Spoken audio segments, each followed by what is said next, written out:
Well, here we are again, with yet another RGG Summit behind us.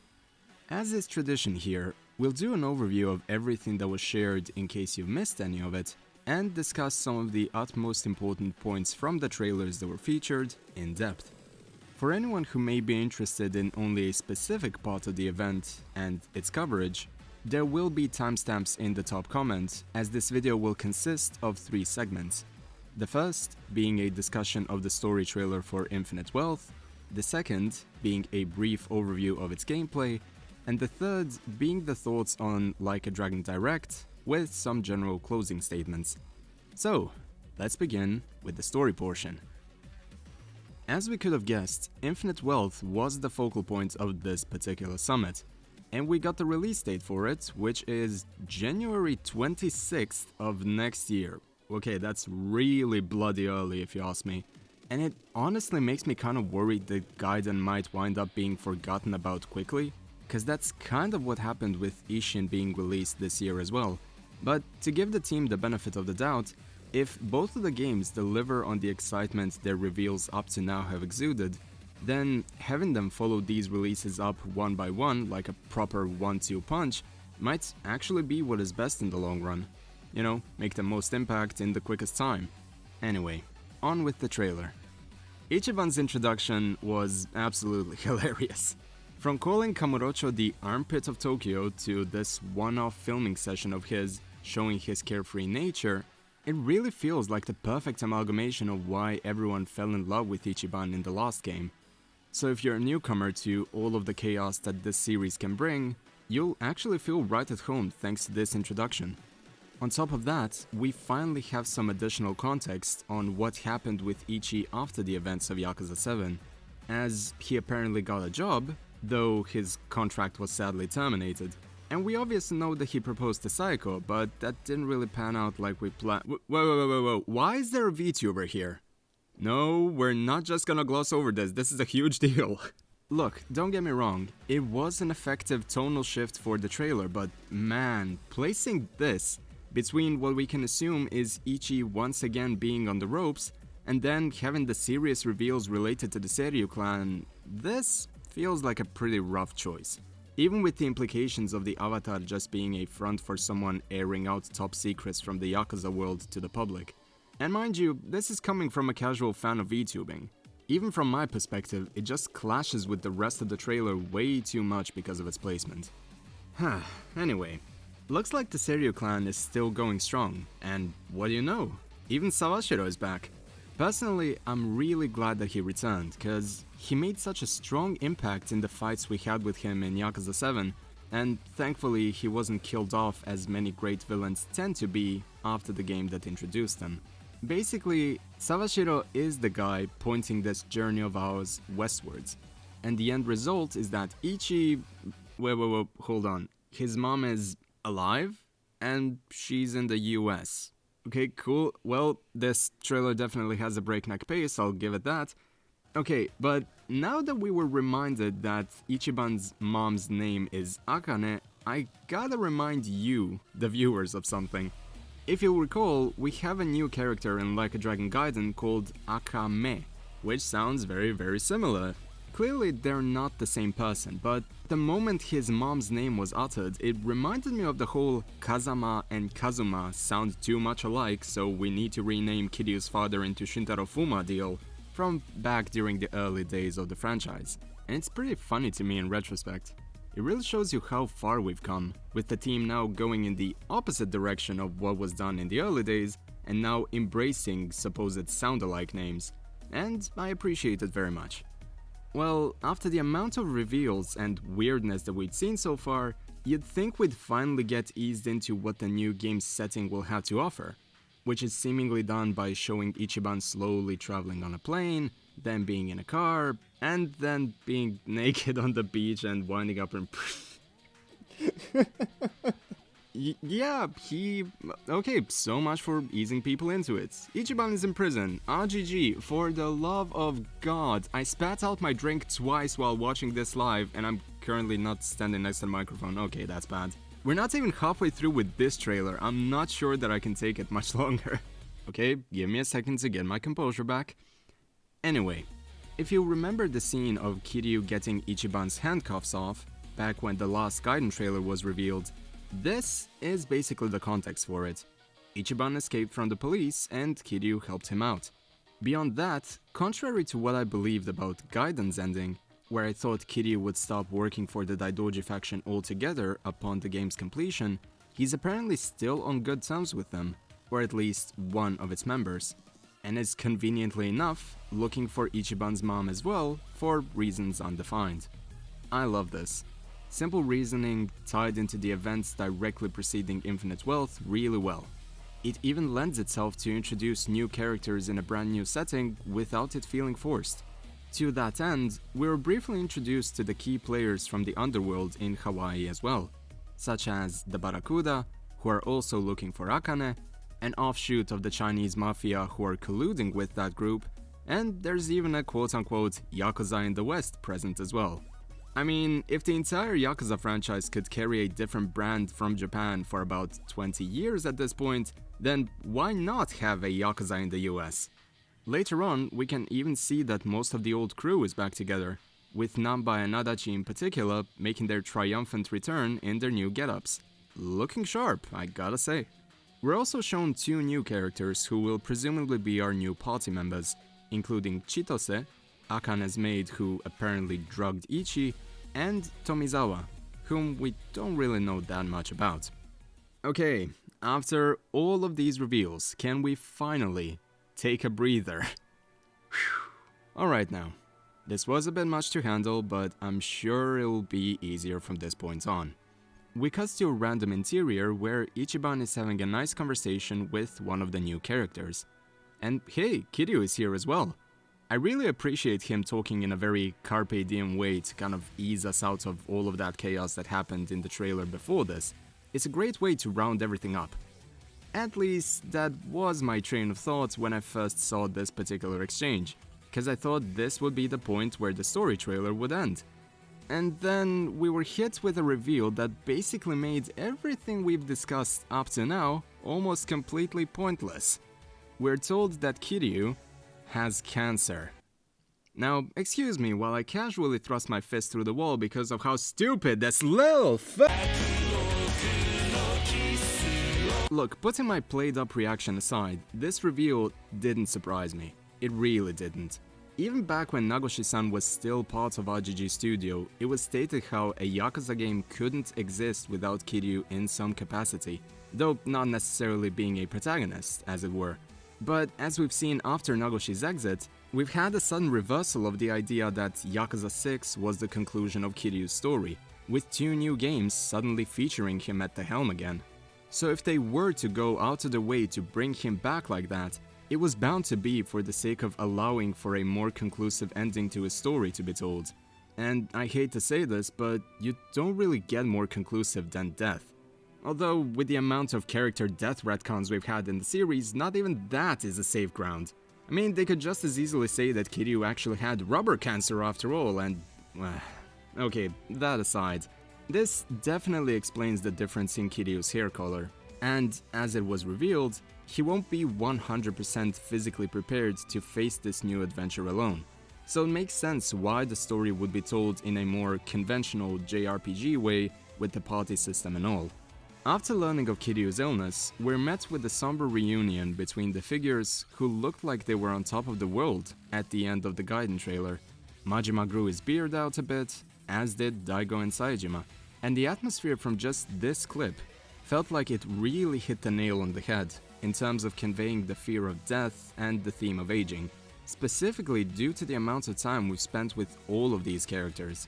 Keep in mind, we've basically been along them for almost 20 years, for God's sake. It's amazing to see how much we've... Are you kidding me? We're back with another VTuber clip. Okay, RGG, please, can we relax with this? Look, I enjoy some VTube content as well. Rin Penrose, Kson and Mori are all delightful. But this does not mean you should just throw in stream highlights from your favorite content creators with Blahaj in your brand new trailer. And beyond this point, it's basically where my brain just stopped braining, as it were. Sawashiro and some random schmuck reveal that Kiryu is indeed alive to the public. Why? Oh, wait, doesn't matter, cause, well, what do you know, Sonki's back! And she seems to be in Kiryu's party along with Sayako and possibly Zhao and Namba. If all of that wasn't enough, apparently they're all going to the old Tojo headquarters where Sawashiro and the old schmuck wait for them to wait. Freeze!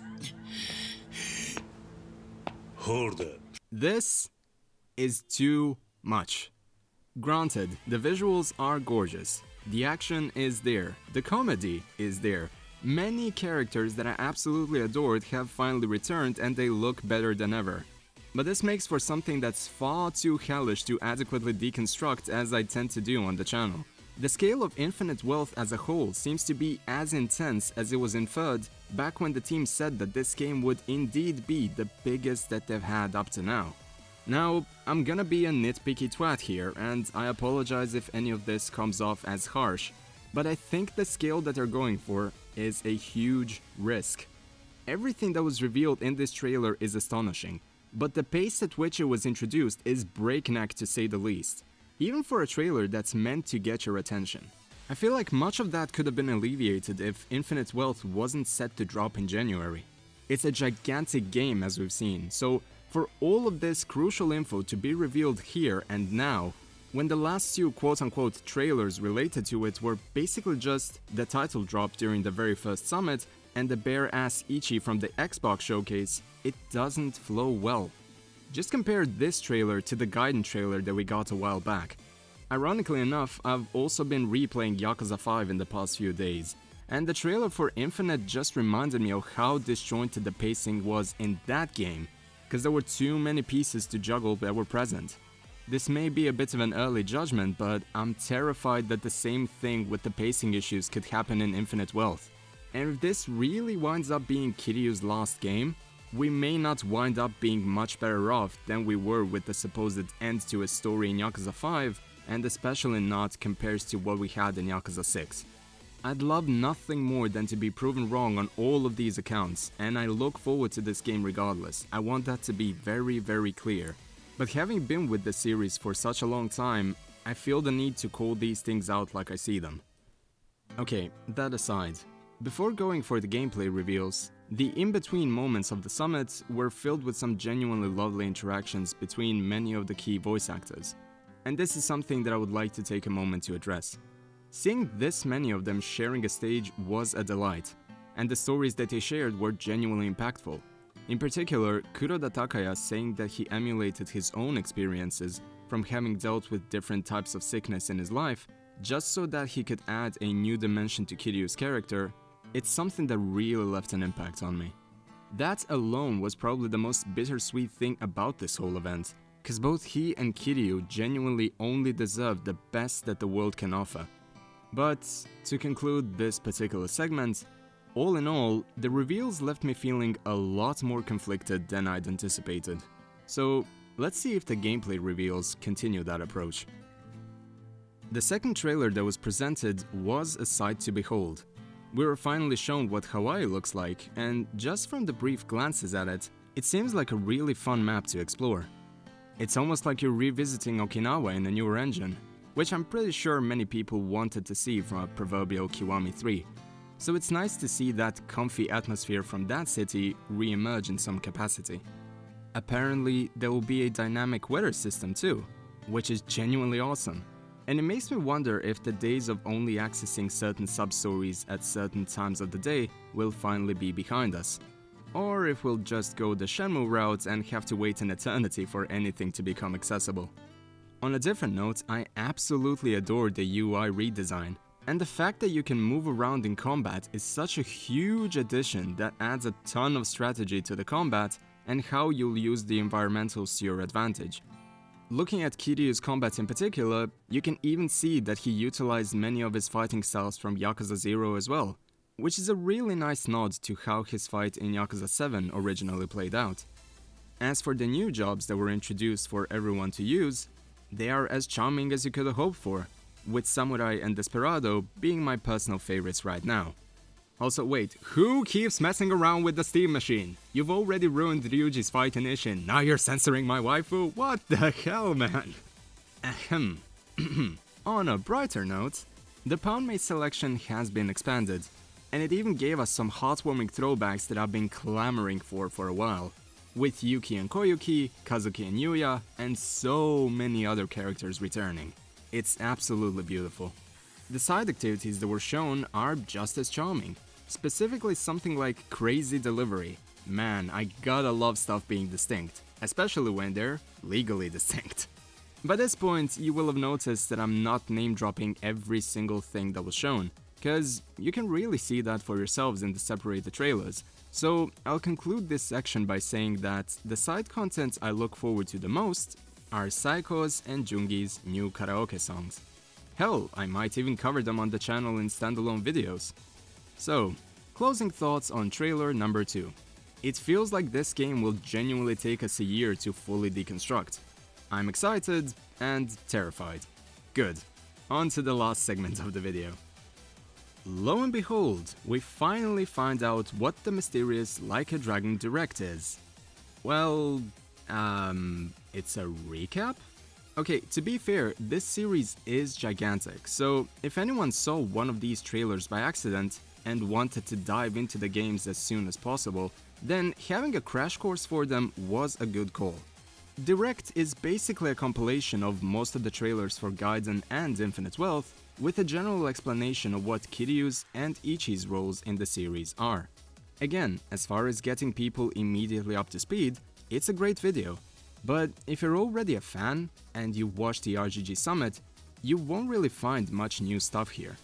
The only reveals that come to mind were the inclusion of Danny Trejo and Daniel Day Kim to the cast of Infinite Wealth, which for some people might be more than enough to watch the entire direct.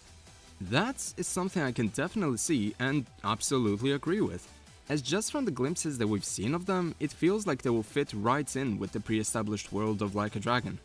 Plus, seeing the series' legacy bleed through into some Western sensibilities and notable talent is something many people had said would be a great call for the series' further expansion here. Sort of akin to how they would add face models of notable celebrities from Japan while the series was still growing in its homeland. The only thing that I'm sad about, as far as the Like a Dragon Direct goes, is how we didn't really see any glimpses of what the dub for the upcoming games could offer, which was the theorized point of the event before it actually went live. Seeing an equivalent of the Summit's get-together with the notable voice actors would have been a really nice thing for the dub voice actors to experience as well. Though I'd imagine that the scheduling for that and getting all of the Western voice actors together would have been hellish to execute. So just pretend I didn't say nothing. And hey, maybe it happens for the next Summit, you never know. Oh yeah, there was technically a bit of Gaiden news here as well. We were shown the official intro song for the game called Kata Toki, done by Yojiro Nora and JID. I have no clue how people will react to its addition, cause it's definitely a unique song to say the least. Now personally, I'd say that the track that most of the fans dubbed as Fading Away from the previous trailer was genuinely a flawless tone setter that could have fit the introduction just as well. So from that alone, this new song that was introduced just kind of came out of the blue. Think of it like when the song Bushido was added into Ryuga Gotoku Kenzan. It's a cool song, but it didn't really fit the theme in retrospect, at least in my humble opinion. This new song feels the same way at points, but the flow that JID brings is great, and the more the song progresses, the more it seems to grow on you. So I'm guessing that this new song will be a shock to many, but even some hardcore detractors of it are bound to come around with time, cause the care was clearly put into it.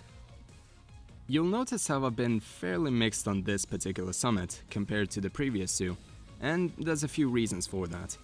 For one thing, I couldn't sleep at all the night preceding the event, cause number one, I was excited, and number two, I had a soaring headache which I'm currently suffering from as well. Lovely combo, am I right? The biggest issue with the whole event for me was just obviously the timing, cause RGG, for the love of God, can you stop putting your events at 5 bloody AM? The first summit was perfectly timed, and while with the second summit I've had the pleasure of fighting my insomnia alongside some fellow content creators at 5 AM, having the third summit happen at the exact same time is, It's a pain. But hey, it is still an RGG Summit, which, by default, will always be a joyous occasion for me. Hell, even if it happened at 4 AM, I would still dress up for it. You can't really see it, but I'm currently all suited up like Jody while editing this, cause it's basically become a tradition for me at this point. Oh god, I've just realized that I've started rambling. Okay, might as well conclude the video here. Thank you all for joining, and feel free to share your opinions on the event in the comments. I look forward to seeing you again. So, until next time, take care of yourselves and have a great day. Cheers!